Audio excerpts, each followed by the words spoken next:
자, 오늘 이 시간은 침묵하는 믿음에 대해서 살펴보도록 하겠습니다. 여러분 준비되셨습니까? 여러분 말씀을 받을 때 참 기대감으로 받는 것이 참 좋다고 저는 생각합니다. 말씀이 기본이 되면은 신앙의 성숙에 있어서 빨리 이렇게 시간을 앞당길 수가 있습니다. 자, 침묵하는 믿음이 어떤 믿음인가 생각하면서 오늘 본문을 같이 한번 읽어보도록 하겠습니다. 제가 읽도록 하겠습니다. 창세기 22장 1절로 2절과 또 9절에서 13절입니다. 그 일 후에 하나님이 아브라함을 시험하시려고 그를 부르시되 아브라함아 하시니 그가 이르되 내가 여기 있나이다.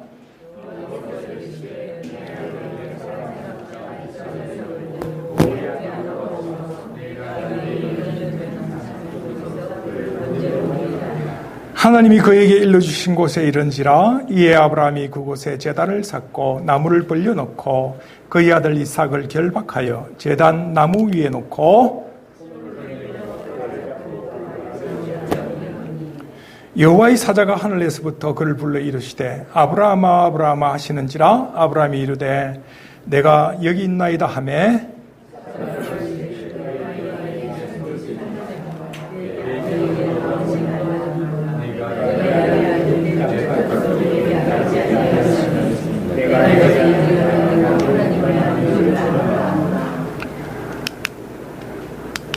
아브라함이 눈을 들어 살펴본 적 한 수양이 뒤에 있는데 뿔이 수풀에 걸려 있는지라 아브라함이 가서 그 수장을 가져다가 번제물로 드렸더라라는 이런 내용입니다. 자, 이 내용 여러분 잘 아실 거예요. 자, 오늘 침묵하는 믿음에 대해서 살펴보도록 하겠습니다. 침묵하는 믿음이란 어떤 믿음인가? 잔소리하지 않는 믿음이다. 대꾸하지 않는 믿음이다. 순종하는, 절대 순종하는 믿음이다라는 것입니다. 하느님 앞에서 아주 입도 빵긋하지 않고 그냥 절대 순종하는 믿음이 침묵하는 믿음이다 라는 것입니다. 우리가 잘 알듯이 이 아브라함이 하나님의 음성을 처음 듣고 다시 말해서 하나님이 아브라함을 찾아오셨을 때 그때 아브라함이 믿음이 없었습니다. 그래서 여호와 하나님인 줄 사실 잘 몰랐을 수도 있었다. 그러나 하나님께서는 내가 누구인지 아브라함에게 분명히 밝혔습니다. 창조주인 하나님, 그래서 그 하나님인 것을 분명히 확인하고 그래서 너 고향 본토를 떠나라. 내가 지시할 곳으로 가라라고 말씀하셨을 때 이제 즉시 순종했습니다. 그러나 성숙한 믿음은 아니었겠지요. 그러나 순종하는 믿음이 있었다라는 것을 하나님께서는 굉장히 귀하게 여겼다라는 거예요. 하나님께서 우리를 처음에 찾아오셔서 말씀하실 때 즉시 순종한다는 게 쉬운 것이 아닙니다. 그러나 이것은 하나님께서 굉장히 귀하게 계신다라는 것이죠. 지금 시리아 땅이라고 생각되는데 갈대아 우르에서 하나님이 그를 찾아오셨을 때 떠나라 했던 그때가 아브라함의 나이가 72세였습니다. 72세.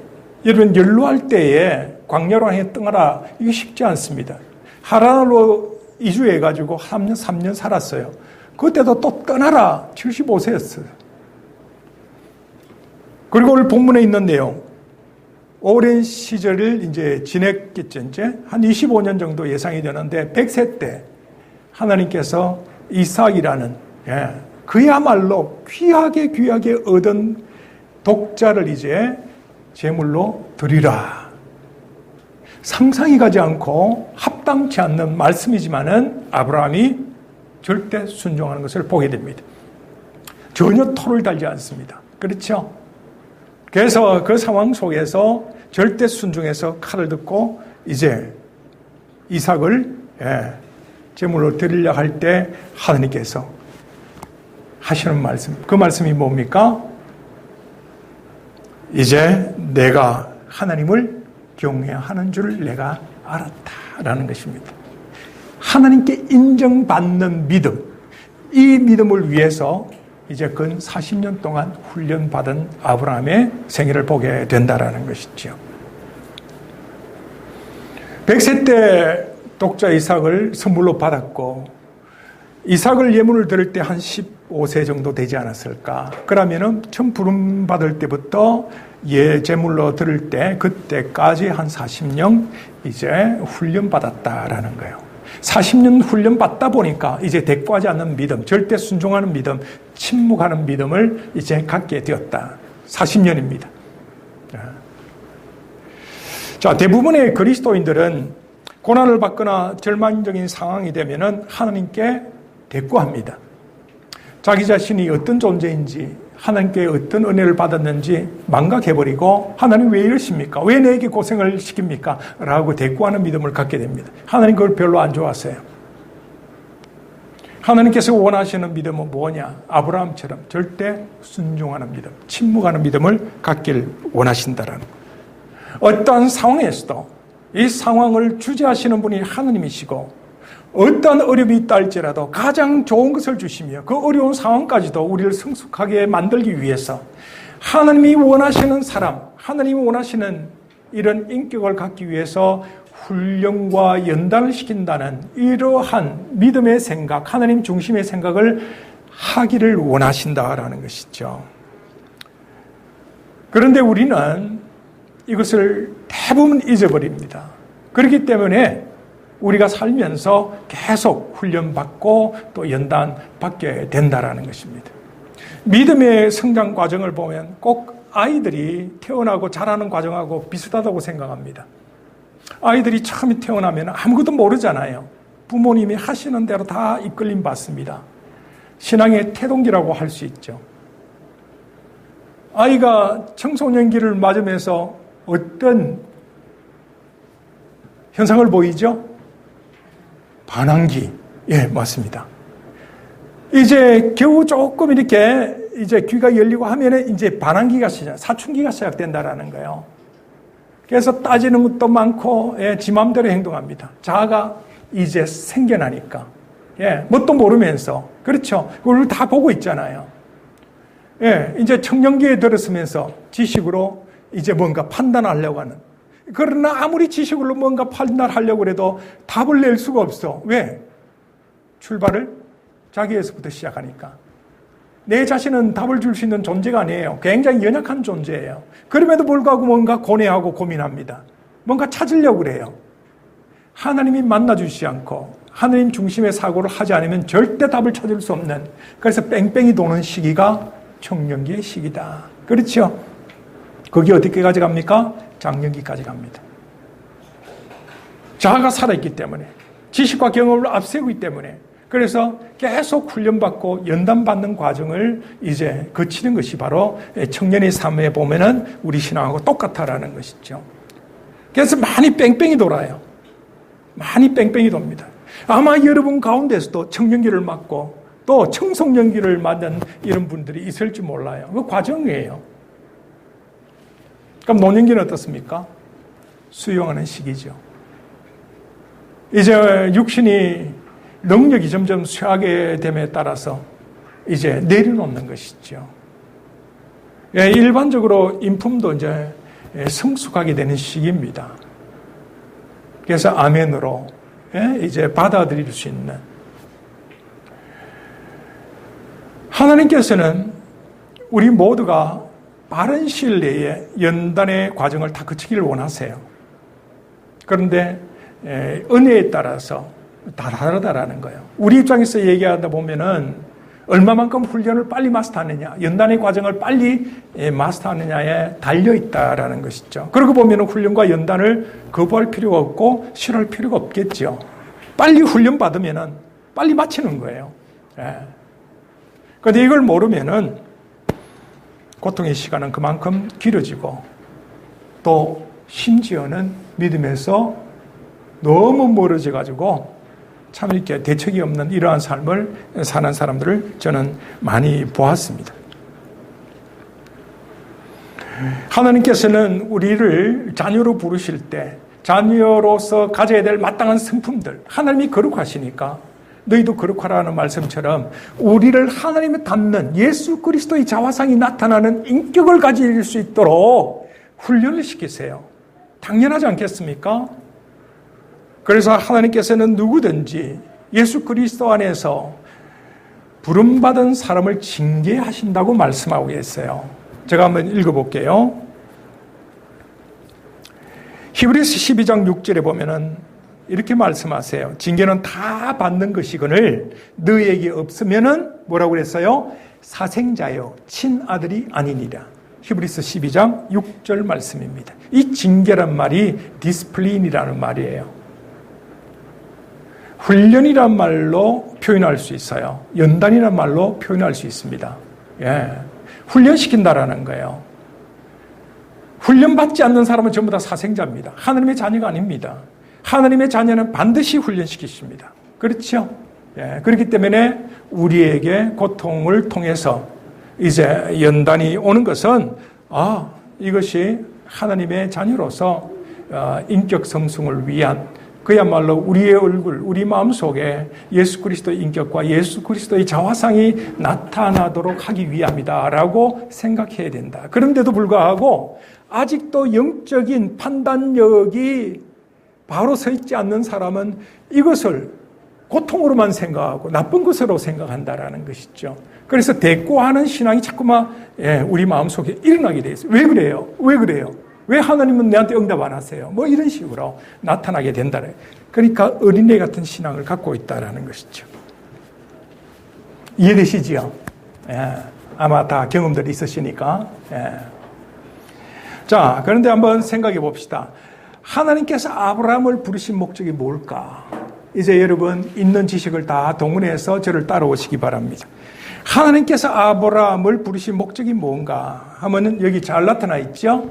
자, 한번 읽어볼까요? 여호와께서 아브라함에게 이르시되 너는 너희 고향과 친척과 아비의 집을 떠나서 내가 네게 보여줄 땅으로 가라. 내가 너로 큰 민족을 이루고 네게 복을 주어 내 이름을 창대케 하리니 너는 복이 될지라. 그런데 이거는 어떻게 보면은 한 부분, 축복에 관한 이러한 부분에 있어서 비중을 놓고 말씀하시는 거예요. 이것만 보고 복의 근원이 되기 위하여 믿음의 조상이 되기 위하여 이렇게만 생각하면은 절반만 이해한 거예요. 그래서 성경을 아주 구체적으로 잘 보아야 된다라는 거예요. 그 밑에 내용을 한 번은 하나님께서 아브라함을 부르신 목적이 뚜렷하게 나타납니다. 한번 같이 읽어보겠습니다. 시작. 아브라함은 강대한 나라가 되고 천하 만민은 그로 말미암아 복을 받게 될 것이 아니냐. 내가 그로 그 자식과 권속에게 명하여 여호와의 도를 지켜 의와 공도를 행하게 하려고 그를 택하였나니 이는 나 여호와가 아브라함에 대하여 말한 일을 이루려 함이니라. 자, 뚜렷하게 나타나지요. 하나님께서 아브라함을 부르신 이유는 아브라함뿐만 아니라 그 자식들에게, 그 권속들에게 여호와의 도를 지켜 하나님의 의, 공의를 행하게 하려 함이다라는 거예요. 구체적으로 나타납니다. 예. 우리는 대부분 복의 근원으로 삼기 위해서 부르시지 않았는가? 그거는 물론이고 이 부분을 잘 보아야 된다라는 것이죠. 자, 그래서 이제 아브라함을 부르고 난 다음에 하나님께서 그와 참 귀중한 약속을 하게 됩니다. 쉽게 말하면 계약을 맺게 된다라는 거예요. 하나님께서 처음에 창세기 12장에서 아브라함을 부르셨다면은 이제 15장에 가면은 그 부름의 목적에 합당하도록 계약을 딱 맺는 장면이 나타납니다.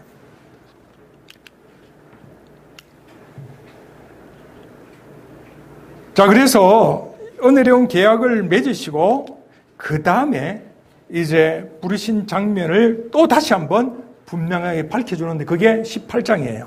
나중에 한번 가서 읽어보시기 바랍니다. 12장에서 부르고 15장에서 계약을 맺고 18장에서 다시 한번 분명한 부르심의 이유, 목적에 대해서 말씀하게 해 주신다라는. 자, 그래서 우리가 읽은 이 내용이 18장 내용이다라는 것이죠. 자, 이렇게 생각해 봅시다. 하나님께서 아브라함뿐만 아니라 우리 모두를 부르셨다고 했을 때 이 상태, 부름의 이 상태는 그냥 하나님 인정하시고 부르시지만은 사용하신다고 했을 때 우리의 인격이 부른 현장, 현재 이 모습대로 사용한다면은 하나님의 거룩한 도구로서 바르게 사용되겠습니까? 절대 그렇지 않지요. 아마 훈련 과정을 거쳐야 될 겁니다. 그렇죠? 예, 군대에서도 보면은 이 자원들을 불러가지고 그냥 총을 들고 싸우려고 하지 않습니다. 훈련을 시킨다라는 것이죠. 훈련 과정을 꼭 거쳐야 됩니다. 그래서 하나님께서 이 아브라함을 이 40년 동안 훈련시키는 여정이 이제 성경에 고스란히 이렇게 쫙 나타나게 됩니다. 자, 아까 말씀드린 대로 아브라함이 불렀을 때가 나이가 몇 세라고 그랬어요? 72세라고 그랬습니다. 72세 되면 그때나 지금이나 똑같은데 뭔가 광야에 큰 여행, 오랜 여행을 하기에는 너무나 어려운 나이에, 그렇죠? 식솔들을 이끌고 가나안 땅까지 제가 키로수를 재보니까 그 여기서 부산까지 거리예요. 뭐 고속도로가 나 있는 것도 아니고 차가 있는 것도 아니고 그렇게 긴 여행을 한다는 게 쉽지 않은 여행인데 순종했다. 무엇보다도 광야에 아무것도 없는 그 상황 속에 뜨거운 햇빛 아래 그 여정을 계속한다는 게 이것은 보통 일이 아니다라는 거예요. 그럼에도 불구하고 그는 순종했습니다. 자, 하나님의 약속 하나를 믿고 아무것도 없는 광야로 나아갔다라는 거예요. 잘 먹고 잘 살 수 있는 고향, 사업 다 버려놓고 광야로 나아갔다는데 이거 대단한 믿음이라고 볼 수 있다라는 것이죠. 자, 그런데 한번 생각해 보세요. 하나님께서 약속하신 것은 너는 큰 민족을 이루리라. 그러면은 뭐가 있어야 됩니까? 큰 민족을 이루기 위해서는 뭐가 있어야 돼요? 아들이 있어야 되지 않습니까? 그렇죠? 그래서 하나님 앞에 질문합니다. 나는 아들이 없는데요. 어떻게 해요? 아들이 없는데 어떻게 자손을 이루고 큰 민족을 이룹니까? 맞는 말이죠. 그래서 하나님께서 뭐라고 합니까? 내가 너에게 아들을 줄 것이다. 내 몸에서 날 자가 내 상속자가 되고 그래서 그를 통해서 큰 민족을 이루게 된다. 내가 나이가 몇인데요, 하나님? 당연히 질문했죠, 그죠? 예. 자, 그런데 이제, 아브라함에게 이제 하나님께서 약속하신 아들을 주겠다는 것이 언제 가시적으로 뚜렷하게 나타나냐면은 99세 때입니다. 자, 여러분 한번 생각해 보세요. 72세 때 가라 해놓고, 이제 약속까지 다 해놨어요. 부름과 동시에 약속을 해줍니다. 상속자에 대한 약속. 그런데 99세 때까지 20몇 년 동안, 이렇게 응답이 없습니다. 어떻게 되겠습니까? 그래도 믿음으로 끝까지 기다립니까? 아니었죠, 그죠? 오랜 동안, 시일 동안 아브라함이 많이 기다렸지만은, 그러나 그 세를 참지 못했죠. 그래서 결국은 어떻게 됩니까? 여종, 하갈이라는 여종을 통해서 아이를 갖게 됩니다. 그게 바로 이스마엘입니다. 이스마엘은 여러분 잘 아시는 대로 이슬람의 조상이라고 생각됩니다. 아브라함은 이슬람이나 기독교나 유대인이나 다 믿음의 조상이에요. 그래서 아브라함을 우리는 믿음의 조상 이렇게 유대인이나 우리는 그렇게 보지만은 이슬람에서는 아브라함은 물론 믿음의 조상으로 보아서 이브라힘 이렇게 얘기를 해요.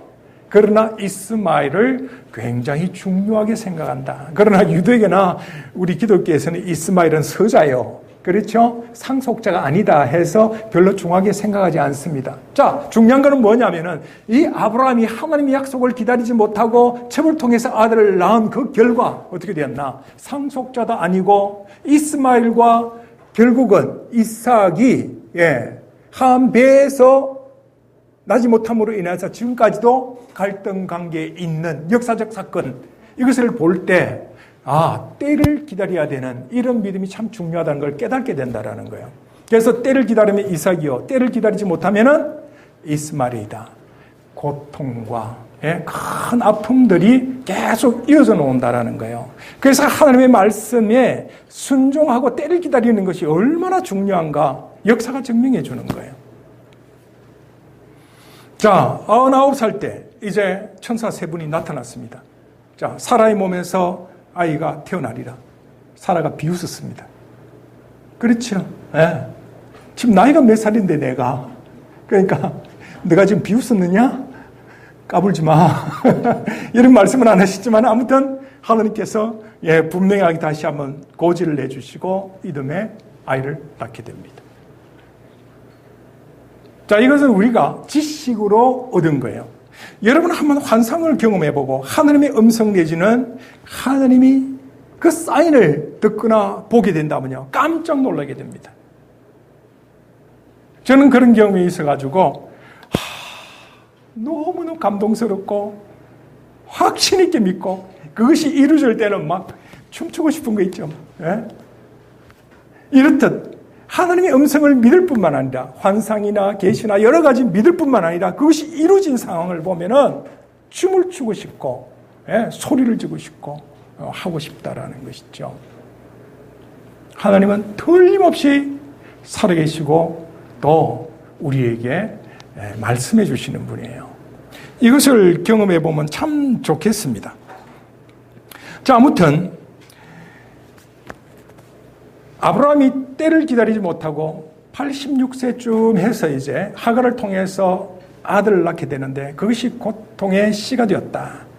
그러나 때를 기다리고 나온 100세 때 아들을 얻은 그 이삭을 통해서는 하나님의 약속의 계승자로서 그것이 이루어지는 것을 보게 된다. 그래서 우리가 받아야 될 이 시간의 교훈은 뭐냐면은 역시 때를 기다리는 대꾸하지 않는 순종이 필요하다라는 것입니다. 자, 그러고 나서 이제 오늘 본문 우리가 읽었지만은 아이를 한 15년 키우고 이제 청소년 때잖아 이거죠. 아주 그냥 똘똘하고 이제 참 너무 좋을 때 그때 하나님께서 또 시험을 합니다. 제물로 드리라라는 것이죠. 자, 이때 한번 가만히 보세요. 아브라함이 너희 아들 독자 하나님께서 약속 가운데 주신 그야말로 참 어렵게 낳은 독자 이삭을 동물 제사처럼 해가지고 죽여서 제물로 드리라는데 대꾸하지 않은 사람이 어디 있겠습니까? 하나님 이 방법이 맞습니까? 내가 뭐 잘못 들은 거 아닙니까? 하나님 뭔가 이게 잘못하신 거 아닙니까? 이렇게 말해야 되는데 성경에 보면 이 말씀이 하나도 없다라는 거예요. 한마디도 안 해요. 그야말로 침묵하는 믿음을 보이는 아브라함의 모습을 보게 된다라는 거예요. 자, 그래서 여러분 잘 아시는 대로 칼로 이제 독자 이삭을 죽여서 제물로 딱 드리려고 하는 순간에 이 말씀 딱 나타나죠. 그에게 내 손을 대지 말라. 아무 일도 하지 말라. 그렇죠? 내가 내 아들 독자 이삭까지도 아끼지 않고 내게 드렸으니 이제야 내가 하나님을 경외하는 줄 알리라. 모든 시험을 패스하는 이러한 인정하는 믿음을 하나님께서 아브라함에게 보여주신다라는 사실입니다. 이게 필요하다라는 것이죠. 하나님께 인정받는 믿음이 있어야 된다라는 것을 오늘 강조하고 싶은 겁니다. 자, 아브라함이 어떤 사람입니까? 아까 말씀드린 대로 유대인이나 기독교인이나 이슬람인이나 다 아브라함을 믿음의 조상으로 생각하게 됩니다. 온 세상에 홍수가 났을 때 유일하게 살아남은 사람 노아의 직기 후손입니다. 그야말로 좋은 혈통을 갖고 태어난 사람입니다. 하나님께서는 그를 선민의 조상으로 삼으시고 메시아의 혈통으로 생각하시고 세우셨다라는 거예요. 그리고 찾아가서 불렀을 때는 즉각 순종했고 참 귀한 분이었다고 저는 생각합니다. 그럼에도 불구하고 이제 많은 훈련과 연단이 필요한 사람이었다. 아브라함도 우리와 별로 다를 바가 없다라는 것이죠. 자, 이 장면은 아까 말씀드린 대로 이제 렘브란트가 그린 이제 이삭을 탁 제물로 드리려고 하는 이런 장면입니다. 자, 그런데 한번 생각해 봅시다. 아브라함이 하나님께 순종해야 될 이유가 뭔가? 순종해야 될 이유가 뭔가? 한번 가만히 생각해 보시기 바랍니다. 왜 아브라함이 하나님 앞에 절대 순종, 또 침묵하는 믿음을 가져야 했을까? 하나님께서 아브라함을 축복하신 장면이 창세기 12장이라고 얘기를 했습니다. 그리고 하나님께서 아브라함과 계약을 맺는데 그것이 15장에 나타납니다. 자, 축복했습니다. 그 축복이 이루어지기 위해서는 훈련을 시켜야 된다라는 것이 그죠? 그리고 축복을 말로 믿으면 되겠습니까? 뭔가 이 계약이 이루어져야죠. 그렇죠? 정확하게 약속이 정표가 있어야 되지 않겠습니까? 이제 그것이 필요했기 때문에 하나님께서 아브라함을 높은 산에 불러서 이제 약속을 맺는, 그야말로 계약을 하는 이런 장면이 창세기 15장에 나온다라는 것이죠. 이게 우리와 굉장히 밀접하게 관계가 되어 있습니다. 자, 한번 여기 보겠습니다. 솔개가 그 사체 위에 내릴 때에는 아브라함이 쫓았더라. 가. 이렇게 말했겠죠. 해질 때에 아브라함의 깊은 잠이 임하고 큰 흑암과 두려움이 그에게 임하였더니 해가 져서 어두울 때에 연기나는 화루가 보이며 타는 횃불이 쪼갠 고기 사이로 지나더라. 그날에 여호와께서 아브라함과 더불어 언약을 세웠다. 약속을 했다. 언약을 했다. 계약을 했다. 다 비슷한 말이에요. 하나님께서 아브라함을 부르시고 이제 모든 큰 민족을 이룰 뿐만 아니라 믿음의 조상으로 세우기 위해서 뚜렷한 약속을 하시는 이런 장면, 행위를 하셨다라는 것입니다. 그런데 여기 가만히 보면은 어떤 장면을 보면은 낮에 불렀는데 이제 하나님이 나타나지 않고 아브라함만 딱 둘로 쪼갠 이 고기 앞에 앉아 있는 거예요. 자, 이 고기를 쪼갠다. 이 새를 잡아서 이렇게 양쪽으로 벌려놓는다라는 것은 어떤 의미냐 하면 고대 이 근동 시대에 서로 약속하는 방식이었어요. 요즘에는 우리는 약속하면은 계약서 쓰잖아요, 그죠? 그 당시에는 그게 계약서라는 거예요. 그래서 이제 약속을 하는 데 있어서 이제 약속을 어기면 바로 이렇게 두쪽난다라는 거예요. 죽는다라는 거예요. 그래서 그것을 두고 삶과 죽음의 약속이다. 삶과 죽음의 계약이다. 이렇게 표현하는 겁니다. 굉장히 엄숙하게 진행되겠죠. 그래서 히브리서는 이것을 두고 얘기했는지 모르겠지만 피 흘림이 없은적 죄삼이 없다라는 이것을 끄집어내기도 했습니다. 자, 아무튼 중요한 것은 하나님과 아브라함이 약속을 맺는 이 장면을 우리는 이미 듣고 알고 있습니다. 자, 그런데 하나님께서 아브라함을 불러서 계약을 맺는 장면, 이거 좀 이상하지 않습니까? 여러분 한번 생각해 보세요. 창조주가 피조물하고 계약을 맺는다? 이게 말이 됩니까, 이게? 어떤 면에서 봐야 됩니까? 그만큼 하나님은 참 겸손하시다. 정말 겸손하시다. 아브라함이라는 피조물하고 둘이 앉아서 계약을 맺는다. 동등한 입장에서 계약을 맺는다는 것은 하나님의 긍휼하심도 생각해 볼 수가 있다는 것이죠. 엊그제 TV 보니까 문재인 대통령이 수석회의 하는데, 보좌관 회의를 하는데, 옛날에는 딱 자리가 정해져 있었는데, 보니까 자리가 없는 거예요. 순서대로 앉는 거예요. 끝에서부터 채우는. 그거 보면 굉장히 잘 대접해준다라는 이런 느낌을 받았어요. 바로 이거 보세요. 하나님이, 너하고 계약을 맺자. 사람하고 계약을 맺자. 전능자가, 창조주가, 이게 말이 안 되는 거잖아요. 그죠? 그만큼 하나님은 우리와 함께 자기를 낮추시면서 긍휼을 베푸시는 최대한 상상할 수 없는 긍휼을 베푸시는 하나님의 모습을 볼 수 있다는 거예요. 자, 언약의 대상, 계약의 대상자로 삼는 하나님, 대단한 거 아닙니까? 자, 여기 보세요. 그런데 해질 때까지 기다리다가 아브라함이 지쳐가지고 그만 깜빡 졸아버리는 거예요. 그렇죠? 여기 보면 조는 모습을 보게 됩니다. 깊은 잠이 임하고, 그렇죠? 아브라함에게 깊은 잠이 임하고. 자, 깊은 잠을 탁 잘 때, 그때 횃불이 쪼갠 고기 사이로 싹 지나가 버린다라는. 그게 뭡니까? 하나님께서 일방적으로 계약을 맺는 장면을 보여주는 것이죠. 자, 정리하자면 이렇습니다. 하나님께서 아브라함을 부르시고 약속을 하시는데 그 약속, 계약하는 장면 속에서 언약의 대상, 약속의 대상으로 아브라함을 세우기는 하지만은 너는 지킬 수 있는, 약속을 지킬 수 있는 존재가 못 돼. 신실한 하나님이 일방적으로 계약하는 모습을 보여주고 있다는 것입니다. 인간이 계약의 당사자로 세움받지만은 그러나 그 계약, 그 약속을 신실하게 지키지 못하기 때문에 하나님께서, 신실하신 하나님께서 일방적으로 계약을 맺으시고 또 일방적으로 끝까지 책임지는 모습을 보이는 것이 바로 하나님의 구원의 역사를 우리가 알 수 있다라는 것입니다. 자, 이게 굉장히 중요한 부분입니다. 자, 그렇다면 우리가 이렇게 한번 생각해 봅시다. 그럼 나는, 이 시대의 우리는 계약의 당사자에 포함이 되는가? 생각해 볼 수 있잖아요. 자, 아브라함과 맺은 계약이 어디까지 미치는가? 근동지역 사람까지만 미치는가? 그 당대의 사람만 미치는가? 아니면은 혈통으로 나지 않는 우리까지 미치는가? 어떻습니까?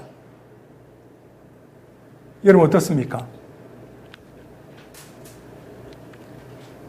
우리가 배운 데는 우리까지 다 미친다. 그렇죠? 왜?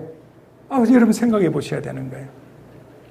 자, 하나님께서는 아브라함을 이제 구원 역사 속에 믿음의 조상으로 삼으시고 이제 계약을 맺으시는데 아브라함이 순종할 때 그것을 의로 여겼다라고 이렇게 말씀하고 계세요. 그래서 이 사실을 믿는 모든 사람들, 아브라함의 혈통으로 나는 자녀뿐만 아니라 후세대에 믿음으로 고백하는 영적 자녀까지 다 하나님께서 아브라함의 후손으로 생각하시겠다고 아브라함하고 약속하셨다라는 것이죠. 이해가 되십니까? 예. 믿음으로 고백하는 사람. 아브라함이 하나님과 약속을 해서 계약을 했어. 이것을 믿음으로 받아들이는 사람에게는 아브라함의 의가 우리에게 그대로 증가되도록 이렇게 말씀하고 계신다라는 것이죠. 그래서 우리가 한번 생각을 해보아야 됩니다. 이 일을 사도 바울은 이렇게 얘기합니다. 그런즉 믿음으로 말미암는 자들은 아브라함의 자손인 줄 알지어다. 또 하나님이 이방을 믿음으로 말미암아 의로 정하실 것을 성경이 미리 알고 먼저 아브라함에게 복음을 전하되 모든 이방인이 너로 말미암아 복을 받으리라 하였느니라. 그러므로 믿음으로 말미암은 자는 믿음이는 아브라함과 함께 복을 받느니라. 자, 우리가 조금 더 살펴보는 것은 하나님께서 아브라함을 믿음으로 의로 삼고 이제 구원받는 백성의 증표로 삼았다라는 것이죠. 자, 이 계약이 믿음으로 말미암아 고백하는 모든 사람에게 다 미치는 계약이 되도록 했다. 최종적으로 예수 그리스도라는 하나님의 독생자, 그분으로 말미암아 이제 다시 한번 새 언약이라는 것을 우리에게, 새 계약이라는 것을 우리에게 나타내 보여주고 있다는 것이지요. 그래서 아브라함의 믿음의 의, 그것이 바로 예수 그리스도를 통해서 지금 우리까지 흘러내려왔다라는 것이지요. 이해되십니까? 그래서 아브라함의 의가 믿음으로 고백하는 우리에게까지 미치게 되기 때문에 아브라함도 우리의 믿음의 조상이다. 그 계약이 우리에게 미칠 수 있다라고 우리는 보는 거예요. 그래서 사도 바울이 이런 부분을 분명하게 우리에게 정해주고 있다는 것이죠. 그래서 이제 사도 바울은 이런 얘기를 또 합니다. 너희는 그 은혜에 의하여, 사실 은혜잖아요, 그죠? 아브라함이 한 게 아무것도 없잖아요, 그죠? 졸고 있었을 뿐이지, 계약의 당사자로서 무언가 눈 뜨고 도장 찍고 한 건 아니잖아요. 은혜인 거예요. 일방적인 하나님의 계약 맺음. 그래서 은혜예요. 그래서 그 은혜로 말미암는 구원의 계약, 이것이 예수로 말미암아 나타났을 뿐이지 이미 그것이 아브라함 시대도 은혜 계약이었다라는 것입니다. 조건 계약이 아니라 뭔가 조건화를 이루어졌지만은 그러나 조건을 이룰 수 있는 사람이 아니었고 졸기 때문에 그죠? 은혜 계약이었다라는 것이죠. 그 은혜 계약이 아브라함부터 지금까지 이어내려온 거예요. 자, 그래서 이제 바울이 한 얘기를 한번 들어봅시다. 너희는 그 은혜에 의하여 믿음으로 말미암아 구원을 받았으니, 그래서 이것이 너희에게 난 것이 아니요 하나님의 선물이라고 얘기하는 거예요. 행위에서 난 것이 아니니 이는 누구든지 자랑하지 못하게 함이니라.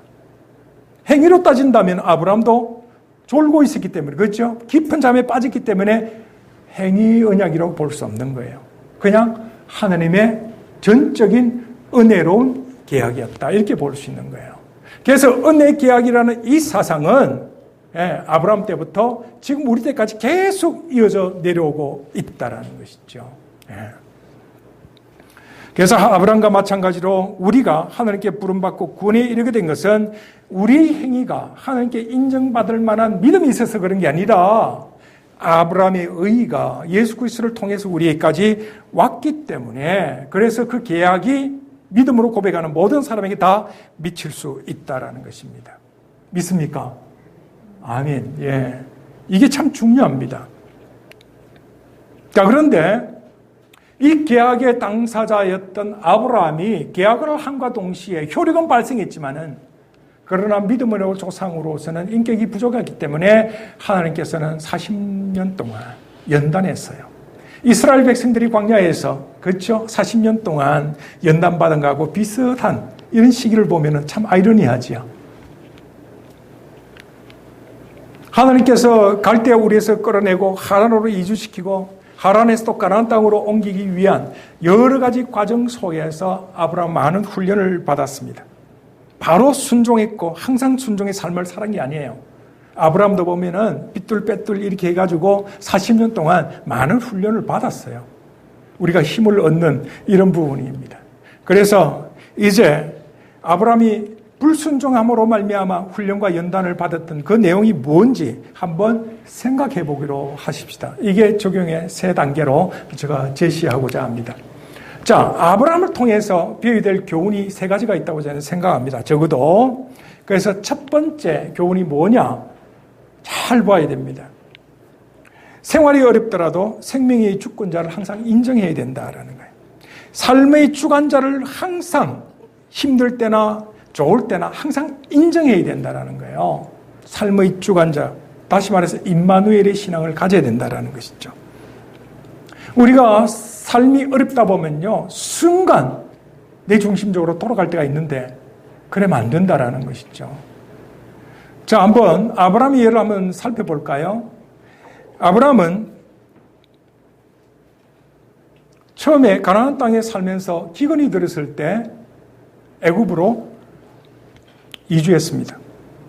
여러분 아마 이 사건 아실 거예요. 애굽의 바로왕. 거기 가서 아내 사라를 뺏길 뻔했죠. 그죠? 너무 사라가 예쁘다 보니까 뺏길 것을 두려운 나머지 아브라함이 뭐라고 했습니까? 사라는 내 누이 동생이다. 거짓말을 한 거예요. 거짓말을. 상황이 어렵게 되고, 좀 위기 상황이 초래한다 생각하니까 거짓말을 해버린 거예요. 이것은 하나님 앞에서 바른 신앙의 모습은 아니지요. 그런데 이제 뺏길 뻔한 그런 상황에서 하나님이 갑자기 그냥 긴급하게 개입해가지고 바로 왕을 이제 뭘 하지요. 그래서 사라가 아브라함의 품에 다시 안기게 되는데, 가만히 생각해 보면 아브라함이 믿음 있는 사람이 아니잖아요. 이 모습은. 그렇죠? 아내의 욕보이게 하는 이러한 상황입니다. 믿음의 사람으로 참으로 보기에는 어렵다라는 것이죠. 이 상황 윤리가 발생하게 된 거예요. 자, 이런 모습은 우리가 갖지 말아야 된다라는 거예요. 거짓말을 하다 보면요, 이 거짓말이 참 꼬이게 돼요. 우리의 정체성까지, 본질까지 이제 불분명하게 만들어가게 된다라는 것이죠. 믿음을 약화시키게 되는 이 요인이 되어버리는 것이다라는 것입니다. 그렇다면 어떻게 됩니까? 이런 것이 자꾸만 늘다 보면요, 하나님께서 원하시는 이러한 고지에 오르기까지 더 많이 뺑뺑이 돌아야 된다는 것이죠. 고통이 더 많이 따르게 되고요, 더 힘든 삶을 살게 된다라는 것입니다. 그래서 어려울 때나 좋을 때나 언제나 창조주 나의 하나님, 임마누엘 하나님, 그 하나님을 절대 신뢰하고 순종하는 이런 훈련을 받는 것이 중요하다라는 것이죠. 한 번, 두 번 경험하면 이제 그만둬야 되는데 그렇지 않다라는 것이죠.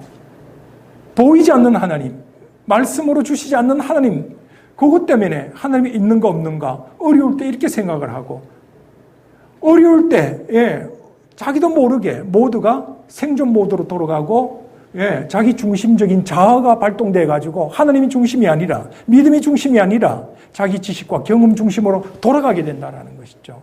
모든 것이 판단하는 것이 자기 중심이 되어버린다는 것이죠. 왜 그럴까요?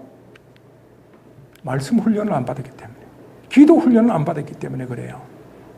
기도를 통해서 하나님의 응답한 것과 또 기도를 통해서 하나님의 관계성을 분명히 확신할 수 있는 환상을 체험한다든지 말씀을 주신다는 이것이 체험되면은, 그럼에도 불구하고 뿌리를 못 내리는 신앙이 많은데 그것조차도 없으니까 흔들리게 될 수밖에 없는 거예요.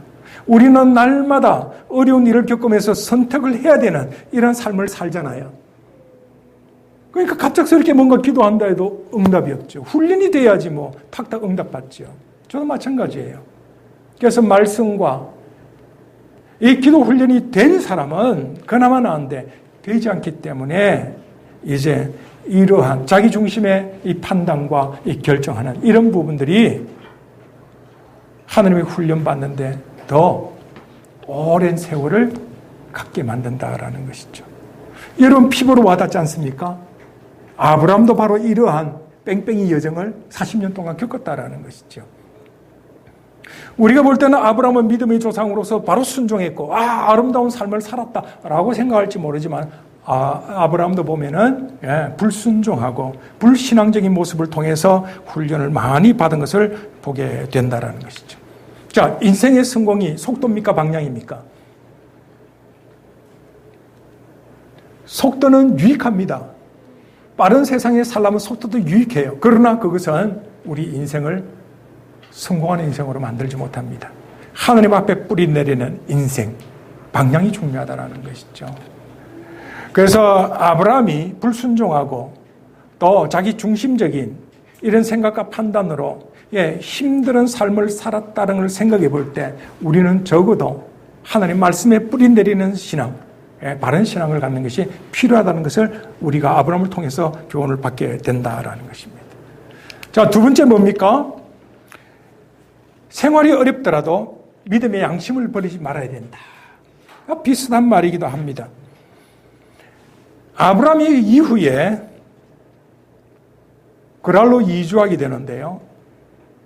그랄 땅이 지금 아마 이라크 땅인 것 같은데 24년 전에 바로 왕 앞에서 거짓말한 것을 똑같이 반복하게 됩니다. 24년 동안 훈련받았음에도 불구하고 또 똑같은 거짓말을 하게 된다는 거, 신앙 양심을 버리게 되는 이런 일을 똑같이 반복하게 돼요.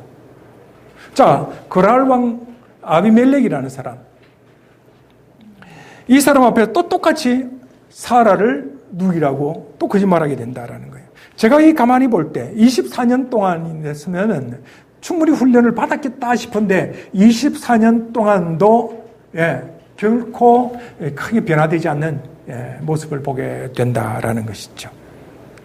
하나님의 전능하심을 망각했고 그래서 그라 왕을 두려워한 나머지 이제 사라를 또한 똑같이 누이 동생이라고 얘기를 했다라는 거예요. 그런데 이 사건이 있기 전에 어떤 사건이 있었냐면요. 소돔과 고모라가 멸망하는 사건이 있었어요. 그때 여러분 생각해 보시면 알지만은 아브라함이 소돔과 고모라 땅의 멸망을 막기 위해서 의뢰 형사처럼 이렇게 기도하는 모습을 보게 되죠. 그렇죠? 하나님, 저 소돔과 고모라 땅을 멸망시키지 마옵소서 하면서 중보 기도하는 멋진 모습이 딱 나타납니다. 그러고 나서 얼마 안 있어서 또 거짓말한다는 것이죠. 바로 이런 모습들이 우리와 별 차이가 없잖아요. 오늘은 좋은 말 했고, 거룩한 모습으로 탁 나타나고 기도하지만은 또 다 어려운 상황 되면 거짓말하고. 어때요? 아브라함이나 우리나? 돛진, 갯진, 뭐 이렇게 하더만은 이 훈련받은 시일이 몇십 년 됨에도 불구하고 똑같은 모습으로 나타나는 위선적인 모습. 이게 바로 아브라함의 모습이요, 우리의 모습이다라는 거예요. 왜 그렇습니까? 믿음의 결핍이 있기 때문에. 자기를 보호하고자 하는 보호 본능, 이게 있기 때문에 순간 어려운 일을 당하면은 항상 자중심으로 탁 돌아간다라는 것이죠. 이게 문제라는 것입니다. 우리가 받아야 할 교훈 아니겠습니까? 그죠? 아브라함에도 여지없이 나타나는데 우리에도 여지없이 나타나고 있다라는 거예요. 현대에 살아가는 우리들, 물질 문명과 자본주의에 충실한 삶을 살아가는 우리들이 더 쉽게 자신을 속이고 믿음의 결핍을 이룰 수 있는 그런 상황 속에 빠지고 있다는 것을 꼭 기억해야 됩니다. 그래서 우리는 성령의 요구와 내 자아가 요구하는 중에서 어떤 것을 결정할 수 있는가, 어떻게 따라가야 될지, 이게 바로 우리한테 딜레마예요. 우리는 아브라함을 보면서 또 배우면서 우리가 믿음의 뿌리 내리고, 믿음의 그 거룩한 자아를 가진 사람이 말씀에 순종하는 이러한 모습으로 돌아가야 되지 않을까 하는 게 제 생각입니다. 이제 마지막으로 세 번째, 아브라함의 어떤 실수가 있었고 우리가 받아야 될 교훈이 뭐냐? 현실적 필요보다는 하나님과 약속 그리고 축복, 이것을 먼저 생각하자라는 것이죠. 아브라함의 실수는 뭡니까? 하나님께서 분명히 말씀해 주시잖아요. 내 몸에서 날짜가 내 상속자가 되리라. 그랬죠, 그죠? 이걸 참지 못하는 거예요.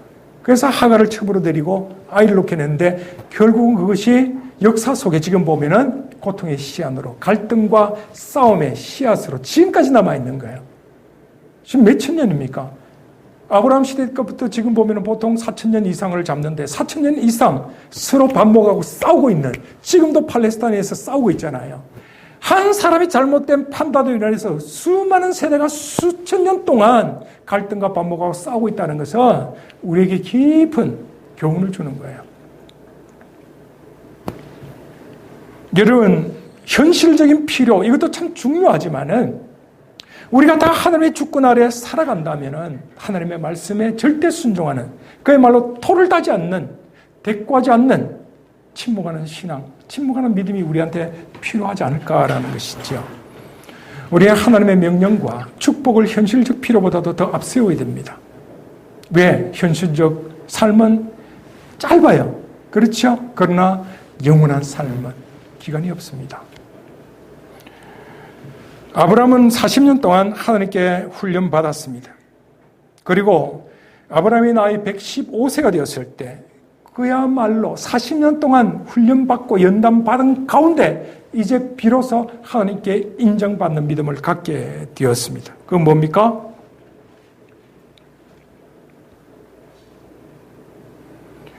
침묵하는 믿음을 갖게 하기 위해서입니다. 자, 우리가 마지막으로 다시 한번 생각해 봅시다. 아브라함을 부르신, 하나님께서 아브라함을 부르신 목적이 뭐냐? 뭐라고 그랬죠? 읽어볼까요? 내가 그로 그 자식과 건속에게 명하여 여호와의 도를 지켜 의와 공도를 행하게 하려고 그를 택하셨나니. 그렇죠? 다시 말해서 하나님의 인격, 하나님의 그 모습을 갖도록 하기 위해서 불렀다라는, 그래서 훈련시켰다라는 거예요. 자, 만약에 예수 그리스도의 자화상이 나타나도록 우리를 부르셨다면은 이제 우리도 다시 한번 생각해 보는 거예요. 우리가 무슨 일을 많이 하고 하나님 나라를 위해서 전도하고 이것이 목적이 아니고, 우리가 예수 그리스도의 자화상, 의가 내 안에 나타나고, 그렇죠? 거룩한 모습이 우리의 삶 속에 나타나는 것이, 그것이 목적이라면 다시 생각해 봐야 된다는 거예요. 그래서 예수 그리스도께서 우리에게 명령하시고 약속하신 이 부분을 한번 연결해서 한번 생각해 보면 참 좋을 것 같아요. 예수님께서 우리에게 마지막으로 떠나면서 하신 말씀이 뭡니까? 너희는 먼저 뭐라고 그랬죠? 그의 나라와 의를 구했잖아. 어디서 해야 됩니까? 내 안에서. 하나님 나라와 의가 내 안에 있다는 건 뭡니까? 하나님의 통치를 받아야 된다는 것이죠. 내가 먼저 내 안에서 거룩한 모습이 있어야 되고 내 삶 속에서 그걸 드러내야 된다는 것이죠. 내 안에서 하나님 나라가 이루어야 되고 내 교회에서 이루어야 되고 내 가정에 이루어야 되고 직장에서 이루어져야 된다는 것이죠. 이게 가장 중요하다는 거예요. 그러고 보면은 아브라함을 통해서 나타나신 하나님의 말씀과 예수 그리스도께서 우리에게 명령하신 그 말씀이 일맥상통하는 거예요. 그렇죠? 내 안에서 먼저 하나님의 의의가 나타나야 된다는 것이죠. 이것은 통치받는 사람, 하나님의 말씀에 뿌리 내리는 사람, 그리고 절대 순종하는, 침묵하는 신앙인이 할 수 있는 일이다라는 것입니다. 이것이 우리를 부르신 목적이에요. 여러분 꼭 기억하시기 바랍니다. 그래서 저 선교 나가서 뭐 하는 거, 일을 앞세우는 이게 중요한 게 아니라는 거예요. 먼저 해야 될 것은 우리가 하나님의 말씀의 통치를 받고 내 안에 거룩함을 이루고 내 삶 속에서 거룩함을 나타내 나아가는 일이다라는 것이죠. 자, 정리해 봅니다. 아브라함이 특별한 존재가 된 것은 무엇 때문에 그랬는가? 하나님의 은혜로운 부르심이 있었고, 두 번째 은혜로운 계약이 있었고, 그 다음에 은혜로운 돌보심이 있었습니다. 그렇죠? 결과로 아브라함은 침묵하는 믿음이 생겨났다라는 것이죠. 중간에서 만약에 하나님께서 나 몰라 하면은 이름도 없는 사람이 되어버렸을 거예요.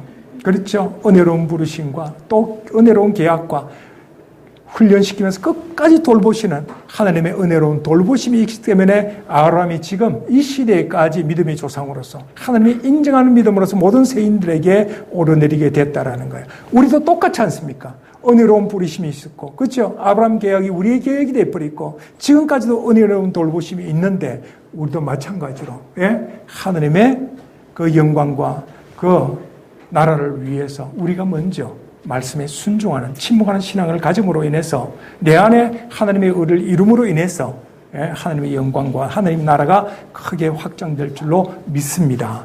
그렇기 때문에 침묵하는 믿음, 우리가 다시 한번 곱씹으면서 절대 순종하는 이러한 삶을 살았으면 참 좋겠습니다. 아멘. 아멘.